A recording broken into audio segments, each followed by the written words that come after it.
নমস্কার বন্ধুরা, সুমনার সাথে চ্যানেলের পক্ষ থেকে সকলকে জানাই সুস্বাগতম।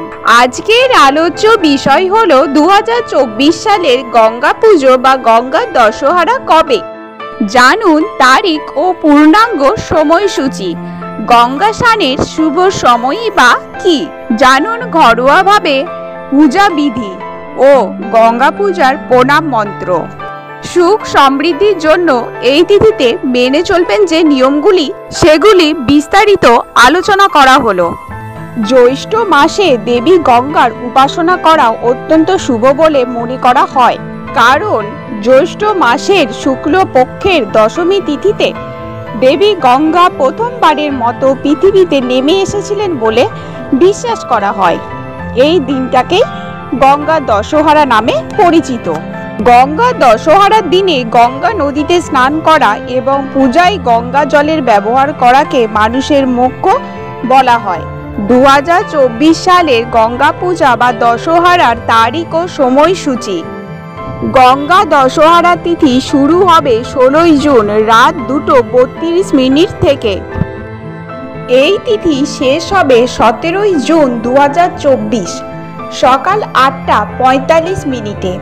যেহেতু 16 জুন ভোররাতে এই তিথি শুরু হচ্ছে, ফলে 16 জুনে গোটা দিনই থাকবে গঙ্গা দশহরার তিথি।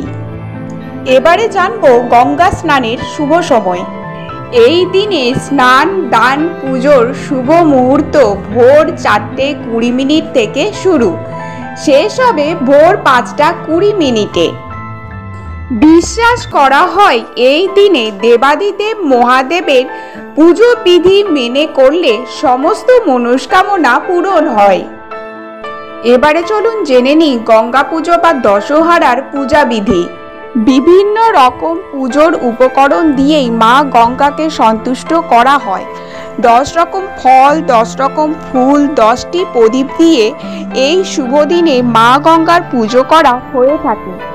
এছাড়াও বিশ্বাস করা হয় যে এই দিনে গঙ্গা স্নান করলে মা গঙ্গা পূজা করলে সমস্ত পাপ থেকে মুক্ত হওয়া যায়।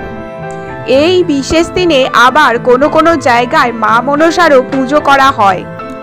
এই দিনে সবার প্রথমে শ্রদ্ধাপূর্ণ মন নিয়ে গঙ্গা নদীতে স্নান করুন।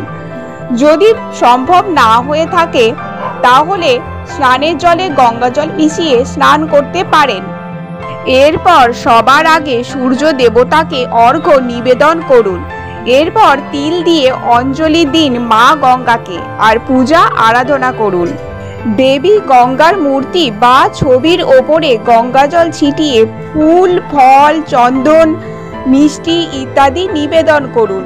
এরপর ঘিয়ের প্রদীপ জেলে দেবী গঙ্গার স্তোত্র পাঠ করতে হবে। পূজার শেষে মা গঙ্গার আরতি করুন এবং তার কাছে সুখ, শান্তি, সমৃদ্ধির আশীর্বাদ চেয়ে প্রার্থনা করুন। এই শুভ দিনে গরিব ও ব্রাহ্মণদের দান দক্ষিণা অত্যন্ত ফলদায়ী ও পুণ্যের কাজ বলে মনে করা হয়। তাই আপনার সাধ্য মতো গরিব দুঃখীদের মধ্যে এবং ব্রাহ্মণদের কিছু দান করুন। এই দিনে পুণ্য ফল পেতে গরিব দুঃখীদের মধ্যে অন্ন, বস্ত্র ও সাধ্যমতো টাকা দান করতে পারেন। মা গঙ্গার প্রণাম মন্ত্র। গঙ্গা দশহরার দিনে গঙ্গা স্নান ও পুজোর পর গঙ্গা মন্ত্র এবং গঙ্গা চল্লিশা জপ করার নিয়ম রয়েছে। এই দিনে ওম নমো গঙ্গৈ বিশ্বরূপিণী নারায়ণী নমো নমঃ মন্ত্র জপ করবেন। এবারে আসুন জেনে নিই সুখ সমৃদ্ধির জন্য যে নিয়মগুলি মেনে চলবেন। গঙ্গার প্রবাহে যাতে পৃথিবী ধ্বংস না হয় তার জন্য দেবাদিদেব মহাদেব গঙ্গাকে জটায় ধারণ করে আস্তে আস্তে প্রবাহিত করেছিলেন। তাই এই দিনে শিব পূজার বিশেষ চল আছে।